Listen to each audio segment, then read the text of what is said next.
Es el seminario de ciencias agrícolas. Chicos, vamos a empezar. Buenos días a todos los que están aquí en la sala y los que están en línea.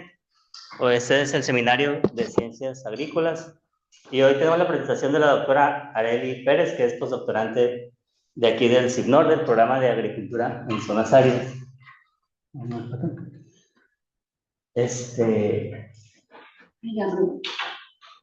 Sí, pero lo que no estoy seguro si ya estamos compartiendo esta pantalla, ahorita lo arreglamos. Sí, la gente que está en línea, ¿me pueden confirmar si están viendo la presentación de Arely?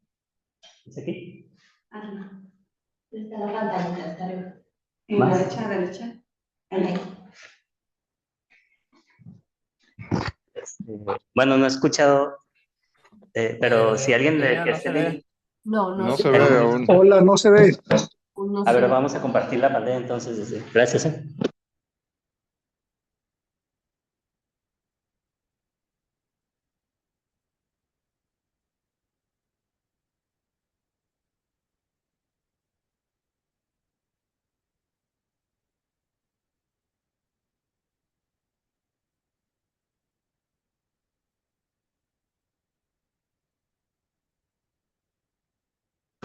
¿Ahora sí se ve? Sí, ya se ve. Muchas gracias. Entonces vamos a comenzar.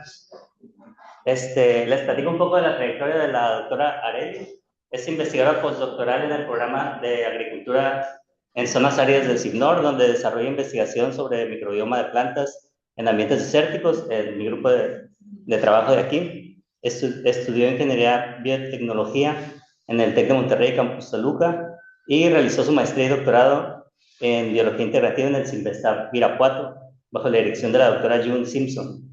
Investigó ahí la fisiología fotosintética y metabolismo de carbohidratos de especies de agave. Hizo un postdoctorado en la Universidad de Nevada en Reno con el doctor John Cushman, enfocado en el mejoramiento genético para el uso eficiente de agua en plantas. Actualmente está aquí como postdoc de la CCITI, en el proyecto de microbioma de fabáceas nativas en Baja California Sur. También le interesa en especial la multidisciplinariedad en la ciencia y la diversidad dentro de los grupos de trabajo. Está interesada también en actividades de divulgación científica, desarrollo de iniciativas de ciencia, arte y comunidad. Y pues adelante, Arely. Hola, buenos días. Hoy les voy a compartir un poco de los avances de mi postdoc que empecé hace un año y hoy es la parte de la diferenciación ecofuncional de las bacterias asociadas a fabáceas nativas, en particular una especie que se llama Sorotamus emori. Nosotros habitamos en un desierto costero y es bastante único porque pues, tercera parte de la superficie terrestre son desiertos, muchos son desiertos árticos, la mayoría son continentales y solo algunos son costeros como el de Atacama, el de Namibia y el desierto sonorense. Y pues presentan condiciones únicas porque hay humedad en el ambiente, pero la temperatura sigue siendo extrema y comparten con los otros desiertos la parte de que es un estrés hídrico fuerte. Por lo tanto, aquí se desarrollan vida muy adaptada a estas condiciones. Las plantas que habitan en este tipo de ecosistemas, como son los desiertos costeros, están sometidos a fuertes presiones de selección.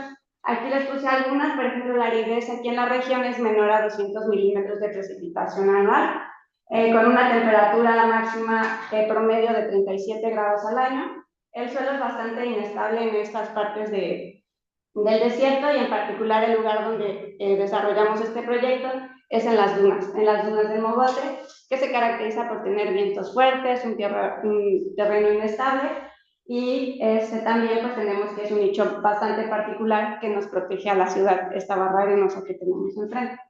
Entonces tenemos los desiertos costeros y las dunas que pertenecen a este tipo de desiertos, características del estado de Baja California Sur. Baja California Sur, pues es el estado costero de México, ¿no? Tiene el 19% del litoral de todo el país, entonces estamos rodeados por océano y todo corresponde pues al mismo tipo de rodeado de este tipo de desierto costero, ¿no? Aquí les presento una imagen de dron de las dunas del Mogote, donde podemos ver que la vegetación es un poco escasa, si lo vemos en cuanto a cobertura vegetal, rara vez supera el 20%, pero aquí está el doctor que tomó la foto y nosotros aquí, un día mostrando. Pero debajo de la superficie podemos encontrar gran cantidad de raíces y toda una red de vida debajo de la arena. Y si encontramos ahí, vemos qué microorganismos crecen, pues obtenemos una gran diversidad, tanto asociados a las raíces de las plantas que habitan en estas arenas y también directo en el suelo. Entonces hay tanto de vida libre como asociadas a las plantas y es en lo que nos enfocamos en este proyecto. Escogimos para empezar Pseudotamus emori, es una especie que pertenece a la familia de las fabáceas o también se les conoce comúnmente como las leguminosas. Es una familia muy abundante, son alrededor de 20.000 especies, la tercera más importante o la más abundante, y pues se caracterizan por tener vainas como la soya, el frijol, el garbanzo, el tamarindo, entre otras, ¿no? Y todas estas plantas tienen gran cantidad de contenido proteico. Se estima que alrededor de una tercera parte de la proteína que consumimos proviene de leguminosas, ya sea directamente cuando las consumimos o porque es el alimento principal del ganado. Dentro de esta familia de las fabáceas hay una tribu, se divide en subfamilias y en tribus, que se llama Amorpha, a la cual pertenecen las dalias. Se caracteriza este género que solo se encuentra en la Baja California, en la península de Baja California, como Sorotamus, y solo son 10 especies que corresponden a este género de Sorotamus. También se le conoce comúnmente como dalia del desierto o en inglés dyebush, porque tiene unos pigmentos amarillos aquí en las hojas y cuando la manipulamos nos deja los dedos amarillos y tiene una flor muy pequeña que es morada muy bonita, que pues si lo vemos desde lejos no se observa la cantidad de flores que hay, pero pues es bonita esta planta. El tipo de asociaciones entre plantas y microorganismos es muy estudiada y tiene una estrecha relación con la agricultura. Por ejemplo, en este resumen, en este artículo de divulgación, comparan cómo los microorganismos van disminuyendo su diversidad cuando están sometidos a la agricultura moderna. Entonces, tenemos también sistemas intermedios o agroecosistemas que tratan de conservar un poco la diversidad de los microorganismos y la diversidad de especies para tener una mejor diversidad microbiana y también pues, productividad. Entonces, este ejemplo también lo quería traer a colación porque la milpa es un ejemplo de islas de fertilidad donde tenemos una fabácea, en este caso es el frijol, que le ayuda a absorber nutrientes al resto de las plantas también. En el caso de la milpa, pues es el frijol, también tenemos, por ejemplo, islas de mezquite, que creo que van a hablar el siguiente seminario sobre este tipo de temas, para que ya vayan tomando en cuenta. Y la fijación de nitrógeno es una de las asociaciones más estudiadas entre plantas y microorganismos que realizan esta función de fijación, porque aunque el 78% del aire es nitrógeno, poco se encuentra en la superficie para ser utilizado por las plantas o por otros organismos. Normalmente, pues, esta fijación de nitrógeno ocurre en las tormentas eléctricas, la energía de los rayos hace que se fije y la precipitación lo lleva hacia el suelo, pero realmente la fijación se lleva a cabo biológicamente por bacterias. Hay dos tipos, bueno, las podemos clasificar en bacterias de vida libre que fijan nitrógeno, como diazotróficas, y también las simbióticas, que se asocian a leguminosas principalmente, entre otros tipos de plantas, como se muestra en este estudio donde comparaban fijación de nitrógeno en raíces de varias especies, pero tenemos que cuando se asocia una bacteria fijadora de nitrógeno a una fabácea, esta va a ser más eficiente, incluso 10 veces más eficiente aquí adentro que en vida libre, principalmente porque esta fijación tiene que ser en un ambiente anoxigénico y eso consume mucha energía. Les puse aquí la ecuación, por ejemplo, de la fijación de nitrógeno biológica, que consume 16 ATP. Es muchísimo. Una molécula de dióxido de carbono solo utiliza 3 ATP para fijarse.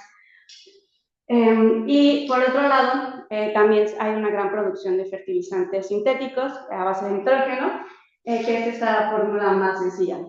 Este tipo de proceso fue inventado por dos personas, Haber y Bosch, y en 1918 ganaron el premio Nobel por desarrollar este proceso de fijación de nitrógeno, que desde mi perspectiva pues cambió la humanidad. La producción agrícola se ha desarrollado principalmente por este tipo de fertilizantes, pero sin embargo pues hay también pues contrapartes, por ejemplo la eutrofización, ¿no? El uso excesivo de fertilizantes de este tipo pues terminan los océanos y hay un crecimiento de algas o de otros organismos que también están afectando el ecosistema por el mal uso de estos fertilizantes.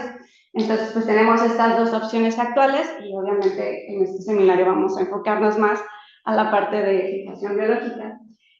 Por eso este proyecto de fabáceas, no es difícil separar fabácea y microorganismo de la fijación de nitrógeno, pero no solo estamos interesados en la fijación de nitrógeno, solo les quería compartir de dónde sale la idea.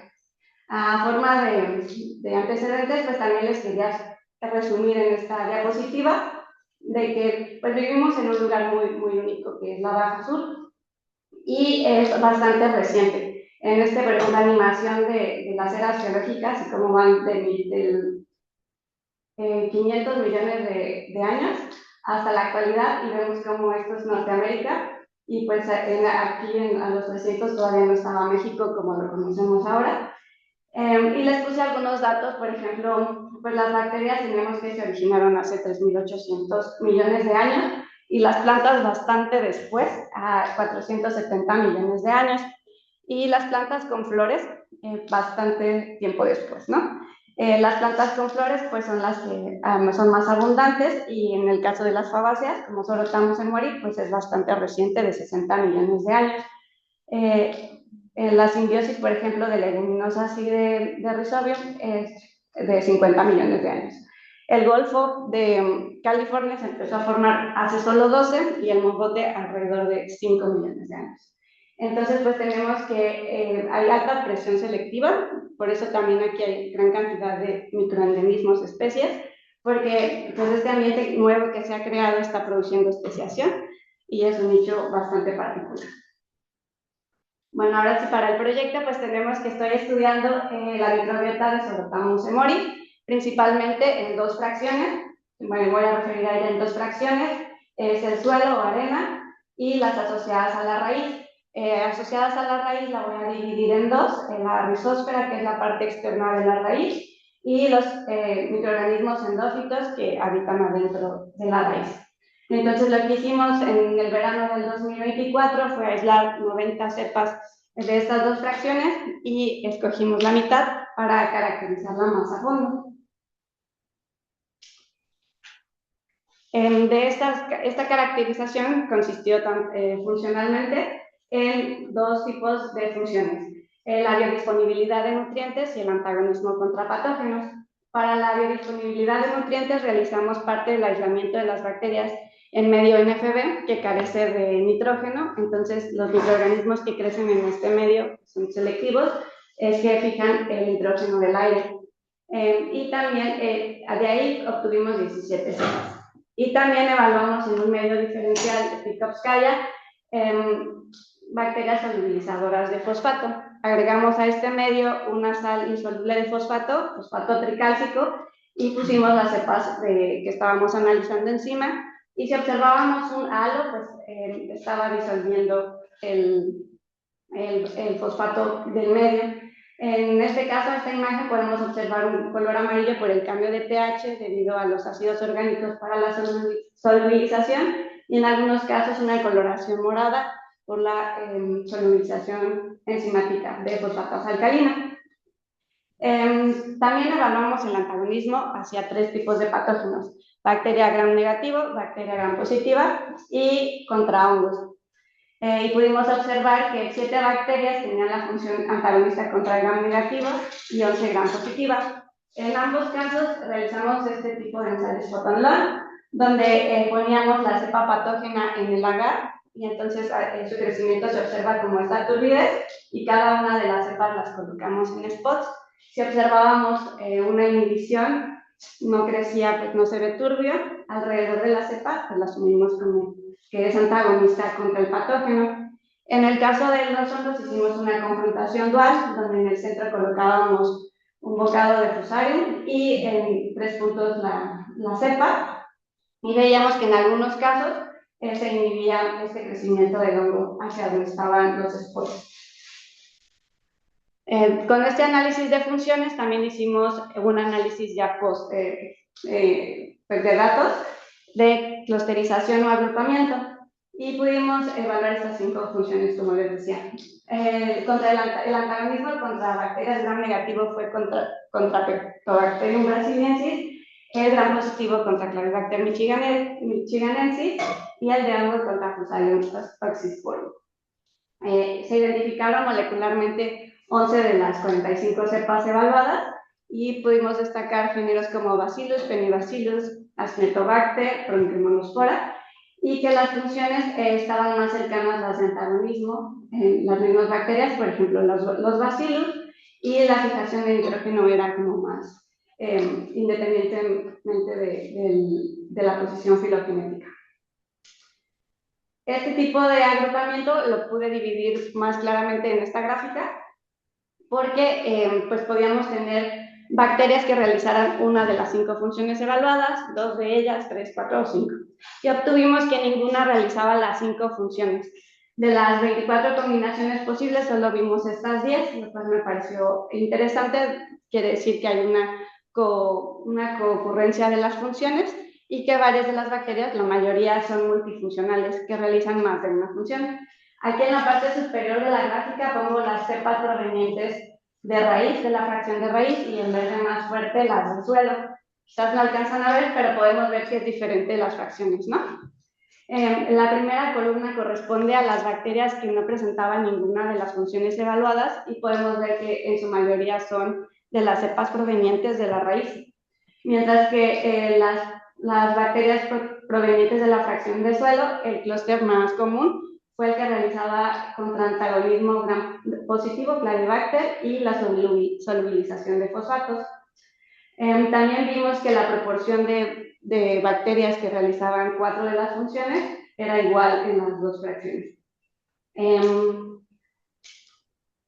Entonces tenemos que pues hay actividades múltiples y una coselección ecológica, es decir, la planta sí tiene un tipo de reclutamiento o selección de algunas bacterias, porque podemos ver que no son diferentes, que son diferentes incluso cuando pues, la rizósfera es reducida en ambientes arenosos, ¿no? Es muy poco el sustrato que se adhiere a las raíces.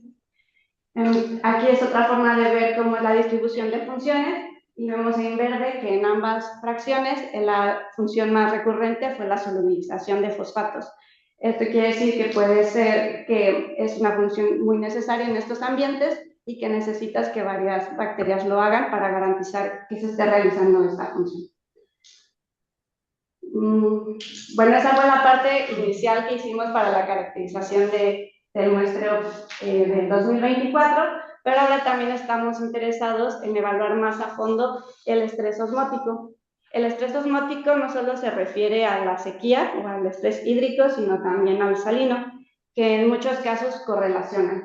Por ejemplo, en este mapa podemos ver los lugares geográficos donde están afectados los suelos por salinidad, en rojo. Entonces podemos ver que la península está fuertemente afectado. Principalmente son lugares desérticos o áridos con costa, que están sometidos a este tipo de estrés osmótico. Por ejemplo, aquí les puse un esquema de la planta, de que pues se pierde mucha agua por tratar de nivelar este estrés. Entonces, por osmosis, si hay más sal afuera, pues los microorganismos o las plantas van a querer equilibrar, y hay una pérdida de agua. Entonces, estos organismos que viven en ambientes así necesitan adaptarse y desarrollar estrategias diversas para contrarrestar este estrés salino.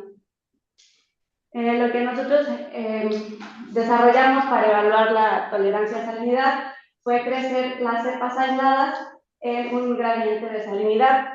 Realizamos 2 medios. un LB sin sal. El LB tiene sal, pero no le pusimos el cloruro de sodio. Y le adicionamos un indicador de pH, púrpura de bromocresol. Y también hicimos un medio LB agar adicionado con 3 molar de cloruro de sodio. Entonces, primero vertimos la parte salina del medio salino y la inclinamos. Cuando solidificó, agregamos el otro medio sin sal para que se nivelara y entonces pudimos ver un gradiente que es visual debido al colorante, ¿no?, que le pusimos, que va de morado hacia amarillo. Como control para ver que ni el colorante y que la inoculación era apropiada, realizamos la misma siembra transversal en el medio con púrpura de bromocresol y sin sal.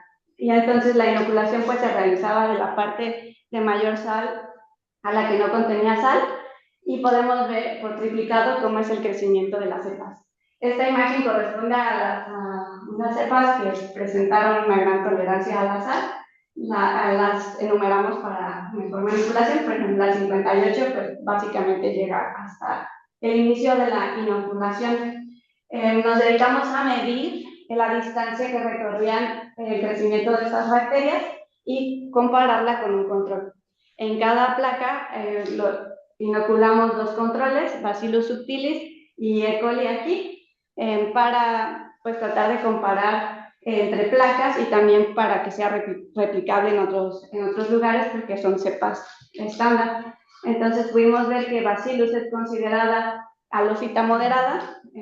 Sabemos que puede tolerar alrededor de 1.2 molar de sal, y como estas cepas pues superan este límite que tiene Bacillus subtilis. E. coli alrededor de 0.7 molar, llega hasta aquí. Y como referencia puse la salinidad del mar, que es 0.6 molar. Entonces realmente estas bacterias pues toleran bastante. Aquí en esta gráfica les puse las cepas, los controles y la distancia recorrida en centímetros de la inoculación. Aquí también coloqué una línea donde podemos dividir el porcentaje de cepas que teníamos en cada rango de tolerancia a la salinidad. Solo 3 de las cepas que hemos evaluado crecen menos que E. coli. La mayoría están en el 57% entre E. coli y Bacillus, pero hay un 35% que sí toleran mucho más la salinidad de cloruro de sodio.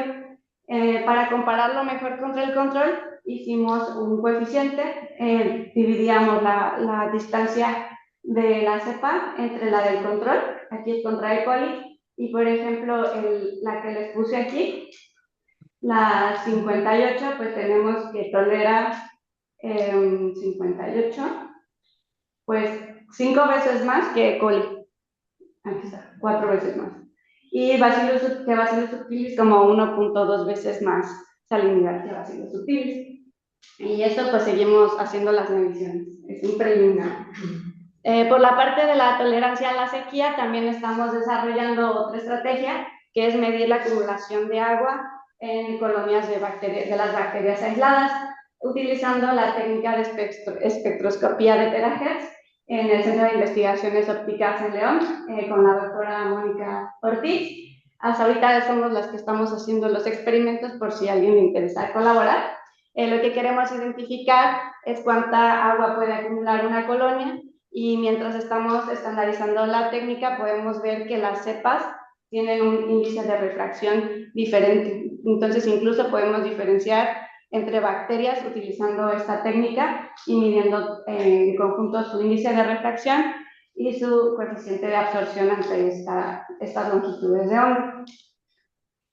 Y bueno, esto es solo el inicio, llevo 1 año de 3, y también sometimos este proyecto a la convocatoria de Ciencia Básica de Fronteras, que nos fue otorgado el año pasado, y es en colaboración con otros colaboradores, con el doctor Edgardo Sepúlveda del CICESE en Ensenada, con la doctora Frederick Robertson del INECOL en Pátzcuaro, Michoacán.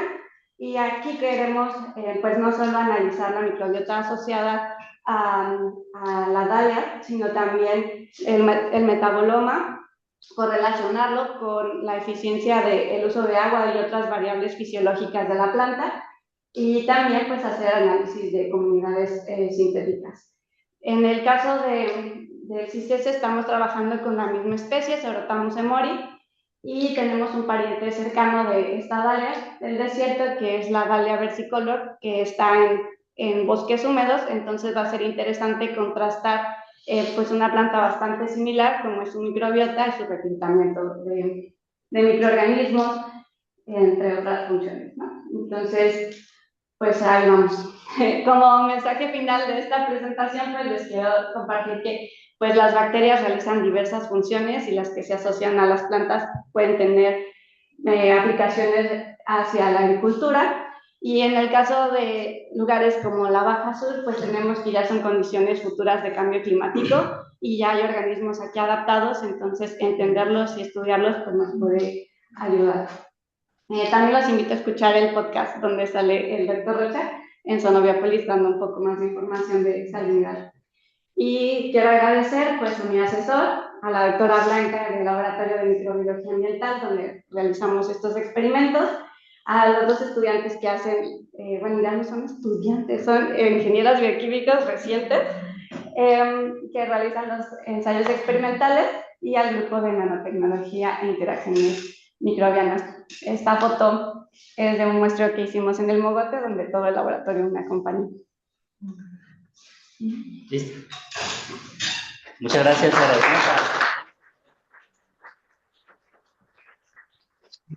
Tenemos bastante tiempo para preguntas. A la gente que está en línea, por favor, pídanme la palabra en el chat o levanten la mano para dejar de abrir el micrófono y que hagan sus preguntas. O bien, si quieren, si no tienen micrófono, lo que sea, las pueden escribir y aquí las leemos. Y a la gente que está aquí en la sala, por favor, quien tenga preguntas. Yo no puedo hacer preguntas hoy. Entonces, bueno, sí te puedo hacer preguntas mientras animas de los terahertz, porque yo, cero, no participo en eso. ¿Podrías explicar un poquito más por qué esas mediciones indican refracción? Y si crees que cambie, o sea, supongo que ese perfil tiene que ver con la cantidad de agua en la colonia, ¿entiendes? ¿Crees que cambie si la sometes a estrés osmótico, por ejemplo? Bueno, los terahertz tienen la particularidad de que se absorben en presencia de agua. Entonces, todo el resto de los materiales es transparente ante estas ondas, pero tenemos que si pones un material ante estas ondas va a tener una refracción, gracias, de la onda. Entonces, cuando hacemos una medición, obtenemos este tipo de funciones, una gráfica, y cuando hay agua, esta misma función se desplaza. Entonces el desplazamiento es lo que asociamos a la cantidad de agua por el ancho, como la absorbancia que utilizamos en el laboratorio, es el desplazamiento de esta función. Pero esta función pues parece muy similar entre todas, pero cuando haces un zoom en cada uno de los puntos puedes distinguir entre muestras. Entonces, este índice de refracción se refiere al material en sí a lo que lo está sometiendo. En este caso puede ser el ADN, las proteínas, los carbohidratos de la colonia, que tienen cierto índice de refracción. Entonces está relacionado con propiedades físicas de las bacterias, y la cuantificación viene después, ya que caracterizas cuál es el índice de tu muestra seca, ya puedes cuantificar el agua. Entonces lo que no esperábamos era que fueran tan distintas las bacterias unas de otras en sus coeficientes de absorción. En estos casos están secas, entonces. Okay. Sí, el siguiente paso ya es meter las colonias y ver su progresión de cómo se van secando y cómo va haciendo este cambio en el contenido de agua. Si estuvieron en mi seminario pasado, esto ya lo habíamos intentado para medir suculencia en plantas y ahora lo quiero hacer en bacterias.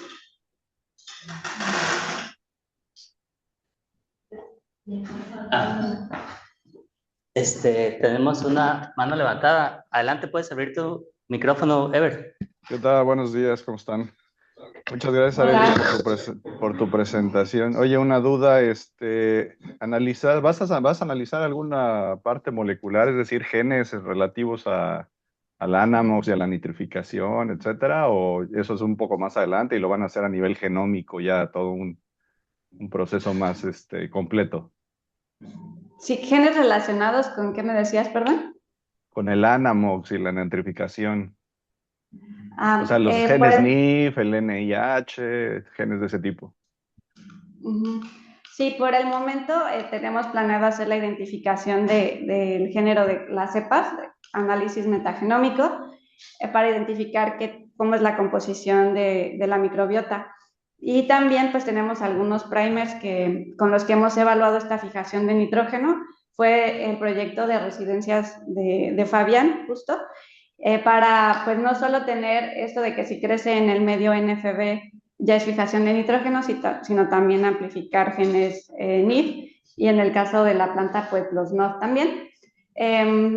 Sí lo pensamos hacer, como parte del proyecto pues queremos generar colaboraciones y tener más estudiantes que hagan justo este tipo de aportaciones al proyecto. Por mi parte yo me voy a enfocar en análisis metagenómico.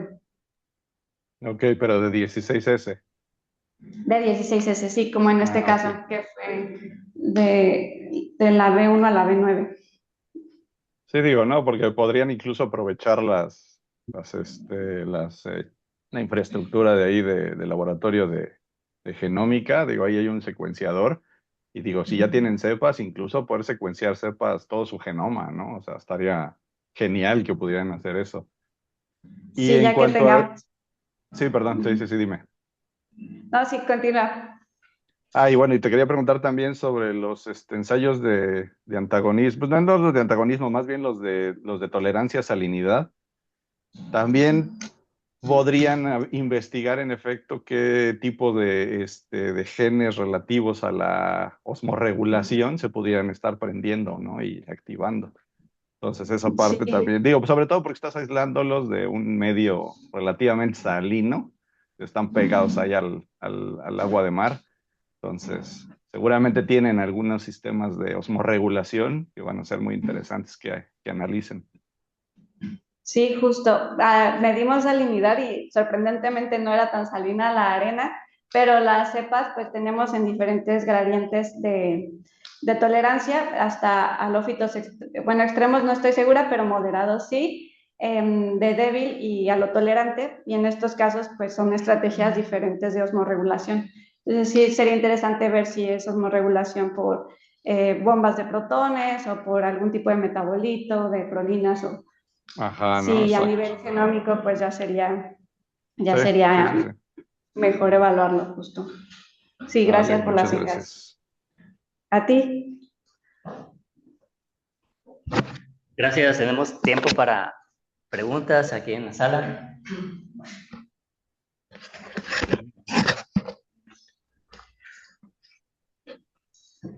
¿No hay preguntas?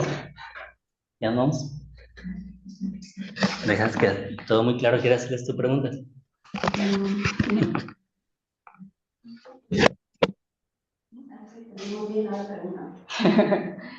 Pues listo, si no hay preguntas, damos por terminado el seminario. Les agradezco mucho su asistencia.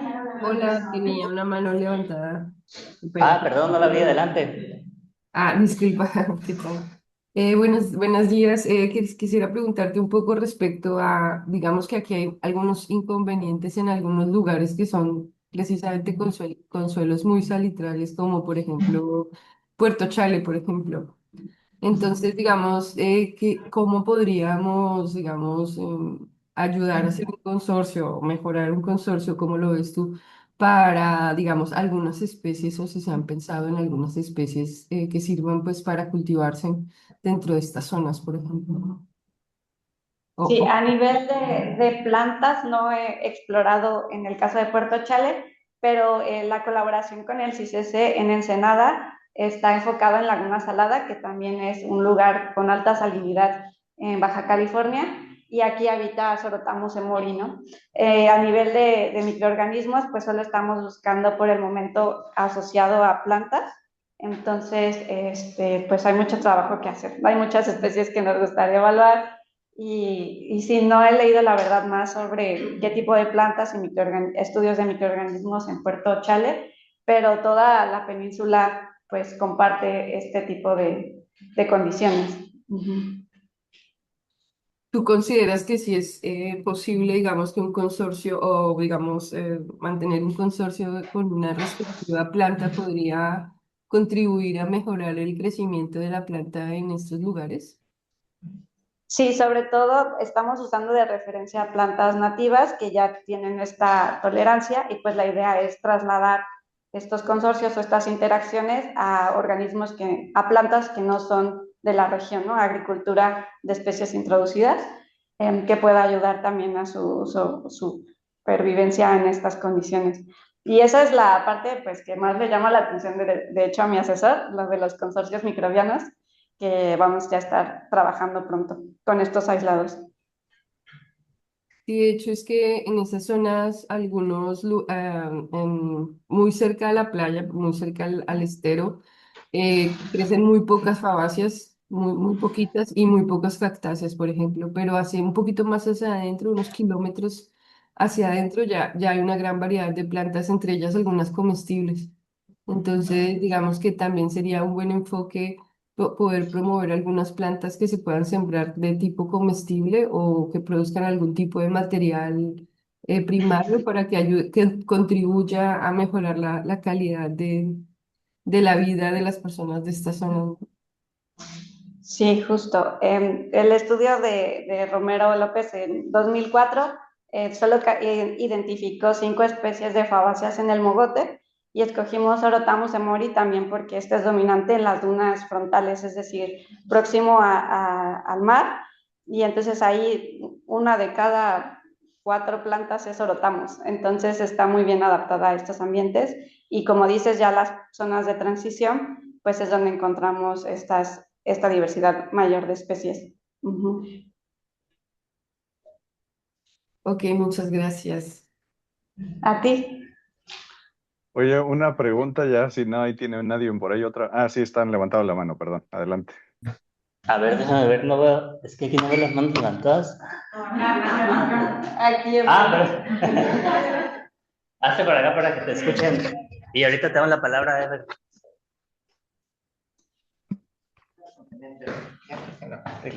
Hola, buenos días. Es muy interesante tu seminario. Me surgieron varias dudas.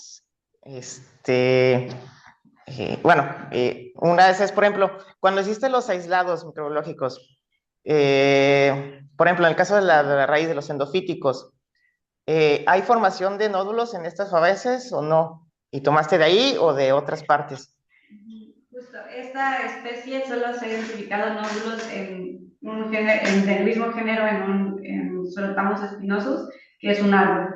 En Sorotamus emori no se tiene registro de que forme nódulos. Encontramos en una ocasión formación de nódulos, pero posiblemente más hacia Agrobacterium. Por Pero infección. aislamos de raíces sanas sin. O sea, digo, no hay nódulos, pues, para que dijeras identificar entre un nódulo y entre la parte donde no hay nódulo de poblaciones de microorganismos. ¿Y viste alguna diferencia? Bueno, viste el muestreo de las plantas, entre plantas que estuvieran más cercanas, no sé, hacia el mar, o plantas que estuvieran más lejanas. ¿Viste alguna diferencia que pudieras haber notado antes? ¿Sabes qué? Las que vi más cercanas había más cepas con tolerancia a salinidad y las más lejanas no, o algo así que te ayudara desde ahí ya a comprender. Qué buena idea de comparación. Lo que hicimos fue tomar un transecto paralelo a la costa, entonces realmente nuestra referencia pues es a la misma tolerancia a salinidad en este O caso, sea, las ok. las que tomamos, pero sí sería interesante comparar la cercanía y también el cambio de la salinidad en el suelo. Sí, Sí, esa la otra. ¿Hiciste algún análisis de suelo para ver qué tan diferente era? Pero bueno, dices que agarraste una sola línea.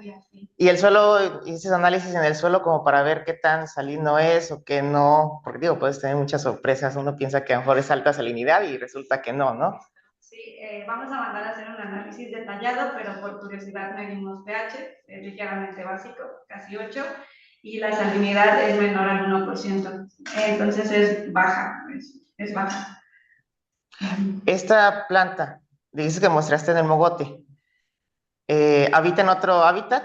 Como para hacer comparaciones también de otro hábitat que no sea una duna costera, que sea otro tipo de suelo, por ejemplo. Sí, tiene distribuciones particulares, arenosa, por ejemplo, en arroyos, y como en Laguna Salada, que es lugares donde es muy arenoso también, que hay escurrimiento. Y pues queremos contrastar con Laguna Salada precisamente porque ahí no es costero, o sea, no está tan cercano al mar, y pues sí sería tomar del arroyo. También hay una subespecie, ahorita estamos trabajando con Emori emori, pero solo estamos en Emori arenarius, que es la que se encuentra, por ejemplo, en los arroyos más hacia la montaña. Entonces es una variedad que hay, y sí me gustaría ver qué tan diferente es. Ahorita que dices que hay variedades bueno, hay subespecies de tu especie, ¿qué caracterizada está, digamos, a nivel genómico como para que tú pudieras ya, por ejemplo, relacionar lo que encuentres en la comunidad microbiana como con las especies o las subespecies que tengas? No, nada. ¿Nada? Nada. ¿Puro a nivel botánico? Sí, Digo, porque todavía es interesante que a lo mejor me tiras por ese lado también y ya pudieras tener hasta ver si hay relaciones o diferencias con subespecies, ¿no? No nomás por área geográfica, también digamos. Sí, y hay una diversidad dentro de esta tribu que son muy similares, pero se desarrolló este género en ciertas regiones, ¿no? Entonces, si vemos la filogenia de la tribu amorfa, vemos que hay dalias muy particulares en diferentes ambientes. Entonces, también Sería súper interesante ver cómo ahí se Sí. está comportando la comunidad Y a nivel de comparación de la planta, pues no solo de la microbiota. Oh, sí. Cuando hiciste los aislados, bueno, porque no recuerdo si ¿usaste medios selectivos, medios generales? ¿Qué tipo de medio usaste ahí? Usamos este aislamiento porque ya realizamos otro, fue en 3 condiciones. Hicimos diluciones y en medio NFB, el que carecía de fuente de nitrógeno, y en LB. En LB realizamos un tratamiento para una parte del muestreo que fue para identificar bacterias termoresistentes. Las sometimos a tratamiento de calor a 80 grados y las cerramos en LB para aislar reformadores de esporas. Entonces fue LB y MFB. Ok, o sea, ya desde ahí estabas intentando. Sí, porque la idea es hacer comunidades, entonces queremos que crezcan en LB para poder hacer los experimentos posteriores. Entonces, quizás nos estamos perdiendo de diversidad. Pero bueno, con los metagenómicos ya vas a regresar a encontrar eso. Una última pregunta sobre ese. Que dices que hiciste el gradiente. Por ejemplo, yo veo que E. coli crece perfectamente y yo que sepa E. coli pues no está E. coli es esta que está aquí. Ajá. ¿Cuál? No es la primera. Es Bacillus. No es la que está creciendo. Es que como lo tienes marcado, parece que E. coli es la que te creció. No, esto es por duplicado, sí. Ya, es que parece, ya vi dónde está, es que no se ve E. coli, sí, por eso se decía raro, porque E. coli pareciera que es el que más te creció y ahí saca. Bien poquito. Sí, ya. No, esa era la duda, porque dije, pues E. coli te ve muy crecido y dije, digo, no había escuchado que E. coli fuera lo tolerante, pero con las sorpresas que tiene E. coli, sí, capaz que conseguiste una cepa que fuese alotolerante o que puedas encontrar hasta hilar una alotolerante en los suelos. No hemos encontrado ni E. coli y usamos una cepa estándar. Okay. Y última, ¿no has identificado las cepas todavía? Solo 11. Solo 11, esas ya las tienes a nivel de especie. ¿Y se te ha habido alguna especie de repetido? De especie no, perdón, es de género. De género nada más. Sí encontramos 4 bacilos. 4 bacilos en estas. Seleccionamos, bueno, no se ve mucho en este esquema, pero correspondían a diferentes clusters. Las cepas que seleccionamos para secuenciar, que son aquí los nombrecitos en blanco. de ambas reacciones y con diferentes funciones. Y esas fueron las que identificamos y se repiten, pero ninguna repite el mismo patrón de caracterización de funciones ni... Bueno, eso todavía no lo puedes saber si hasta no, como dijo Ever, hasta no secuenciar genoma o no mínimo ver si es la misma especie, aunque tenga distintos cepas o algo así que haya aislado, o que sea muy amplia su capacidad metabólica, ¿no? Pero estaría interesante que, para ver eso también. A ver si. Sí, bueno, sí. Muchas gracias. Ya no está, Jorge. Sí, ya se fue. Gracias. Ever, sigue adelante, Ever. Sí, pues más o menos era también un poquito la duda del gradiente de salinidad. También yo me había quedado con la misma duda de E. coli. Dije, pero como yo desde acá no se ve tu apuntero, o sea, pues obviamente no sabemos qué nos está señalando desde este lado, ¿no? Aquí está. Entonces, pero también, digo, pues sí, el objetivo es conocer la comunidad bacteriana, ¿no? No investigaste hongos, por supuesto.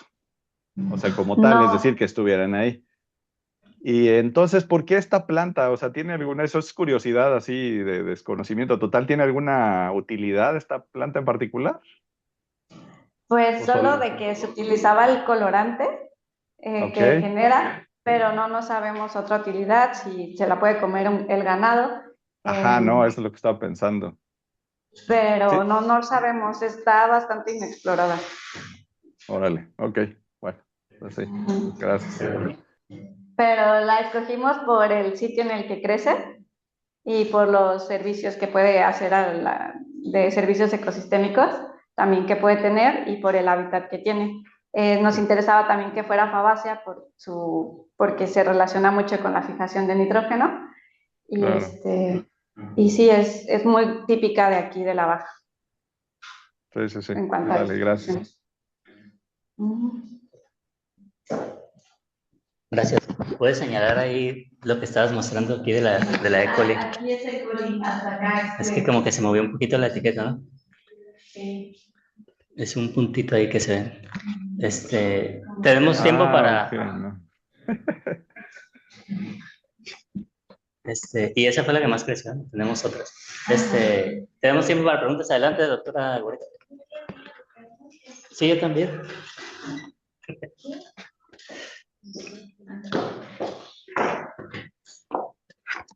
Hola, buen día. Muy interesante tu tema.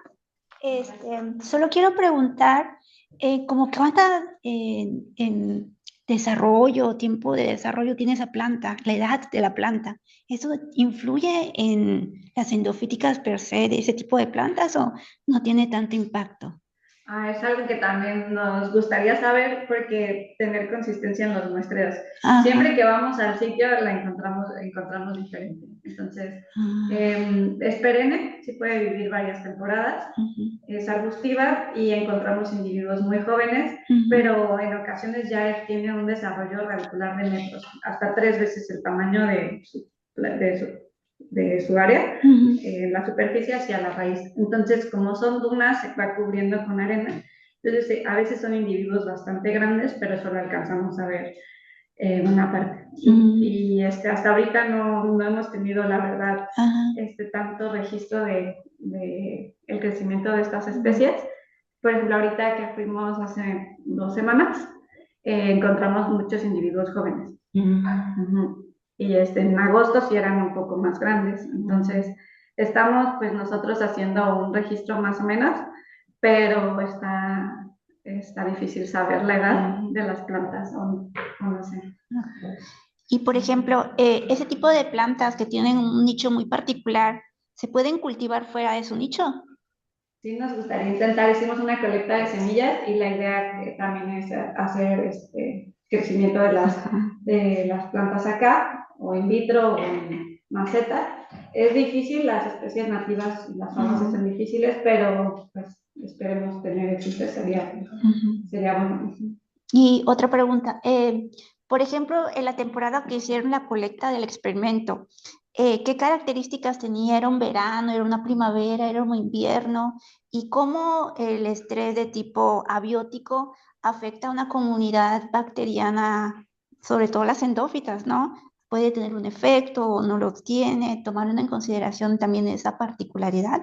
Sí, sí, es mucha variación. Justo cuando llueve, en 2 semanas después vemos cómo hay un crecimiento de la vegetación bastante rápido, una recuperación de la vegetación ahí. Y en este caso nos pusimos de acuerdo para realizar el muestreo en las 3 instituciones al mismo tiempo. Entonces fue más bien por ponernos de acuerdo todos. Y el invierno, en el caso de desiertos costeros, es muy bueno porque es cuando las plantas están más vigorosas por las condiciones. Entonces, los resultados de la caracterización son de un muestreo en el verano. Hacía muchísimo calor, mucho estrés, y ya fue diferente. Entonces, ya después voy a enseñar más el muestreo y consistencia en más datos. Para esta parte del proyecto. Y por ejemplo, pues esto en otros grupos de investigación internacionales, ¿en qué plantas han enfocado con esas características? ¿Qué tanto éxito ha tenido una bacteria aislada de ese tipo de plantas y colocadas en otra familia completamente diferente, con una erosión genética completamente diferente, a nivel microbiano, genético, de tolerancia a estrés? ¿Ha tenido éxito? Sí. Pues realmente no conozco la literatura de tantos ambientes diferentes, de dónde provienen las cepas, por ejemplo, comerciales que se aplican como biofertilizante o como promotoras de crecimiento, pues las aplican en lugares distintos de donde fueron aisladas, pero no tengo tanto el conocimiento de qué tan exitoso puede ser. Lo que sí es que nos ayuda a entender cómo es que funcionan, qué hacen, y en un futuro, pues, conocer todo este tipo de cosas, sí. Sí, bueno, y sobre todo que es uno que tiene un reservorio genético bastante fuerte contra algo que queremos contrarrestar, que hemos hecho la erosión genética de los monocultivos en agricultura intensiva, ¿no? Entonces, parte de nuestra culpa, quién sabe qué tanto nos lo pueda dar. Algo tan bonito, sí, porque tiene mucha protección, es natural ella, no está operada. Sí, y otra pregunta, se me fue. Sí, y los promotores de crecimiento comerciales, pues aquí en la península no funcionan por el tipo de condiciones, ¿no?, que tenemos. Sí, bueno, una pregunta que me surgió fue también lo de Fusarium. Sería interesante también ver, pues, a qué nivel están los hongos. Bueno, quizá también, ¿qué tanto sabes de la relación en una comunidad de una planta entre bacterias y hongos? En esa parte que son completamente diferentes, ¿se contribuyen entre ellos o simplemente se dejan estar en un mismo nicho? No, sí, seguro que hay muchos hongos. No estamos enfocando este estudio en los hongos. Hay, por ejemplo, la doctora Laila, ella sí, ella presentó en desiertos y hace estudios más de bacterias y hongos. Pero en el caso de Fusarium, que proviene, esta cepa nos la proporcionó Mario Briceño y viene de un aislado de plátano, por lo que tengo entendido. Entonces es una cepa que tiene un ambiente completamente diferente, ¿no? Un medio muy ácido, y justo fue la función que fue menos frecuente en las que analizamos este antagonismo contra hongos. Entonces, los hongos y las bacterias del desierto son poco estudiadas, los hongos del desierto en menor medida. Sí, sí. Pero, Ok.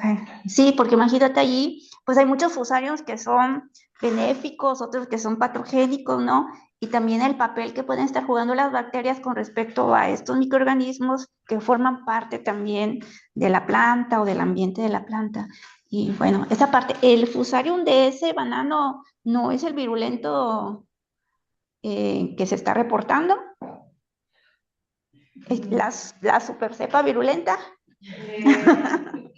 Voy a preguntar. Bueno. Siempre lo trabajamos con mucho cuidado, pero sí fue proporcionado por el no, porque sería bueno que sea la super virulenta y si la esté atacando, ¿no? Gracias. Voy a tener que buscar el detalle. No, así.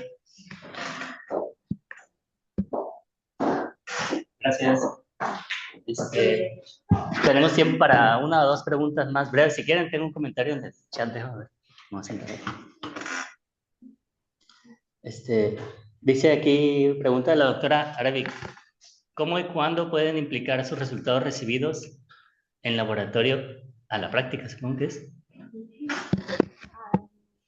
Pues ahorita es un proyecto de ciencia básica con el objetivo así de que se pueda aplicar.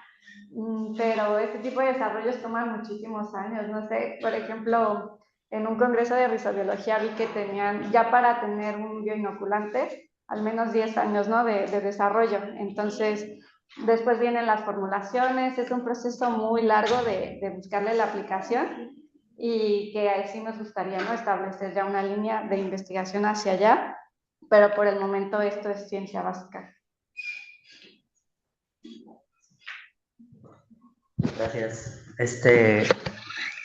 Si no hay más preguntas aquí en la sala y tampoco veo preguntas en el chat, agradezco a todos su asistencia. ¿Sí? ¿Tienes una pregunta? Adelante. Ahorita que hiciste preguntaron lo de antagonismo. ¿Has visto algo, por ejemplo, por ejemplo, viendo que la quita, porque ahí mismo la propia trabaja mucho por escribir lo que es comensal? ¿Qué tanto efecto tiene contra cepas comensales o cepas promotoras de crecimiento? Pensando esto en que tú quieres hacer comunidades sintéticas que puedas utilizar, pues que desde ya vayas descartando de esas que no lo puedo usar porque usa biocidas de alto espectro y me va a dar en la torre en igual de ayudarme, ¿no? ¿No has pensado? No, sí he usado sus cepas de aspirillum como control positivo, por ejemplo, para la producción de sideróforos o la solubilización de fosfatos. Y pues estaría, no había evaluado esa parte de tomar cepas de referencia. Sí. Y aparte tienen que son aisladas de esta región, ¿no? Entonces, estaría bien. Sí. Gracias. Gracias. Listo. Pues muchas gracias a todos por su asistencia. Agradecemos otra vez a la doctora Areli. Gracias por las preguntas. Nos vemos la próxima semana en el seminario. Los que no han puesto asistencia me avisan para enseñarles el QR. Y gracias. Hasta luego. Gracias.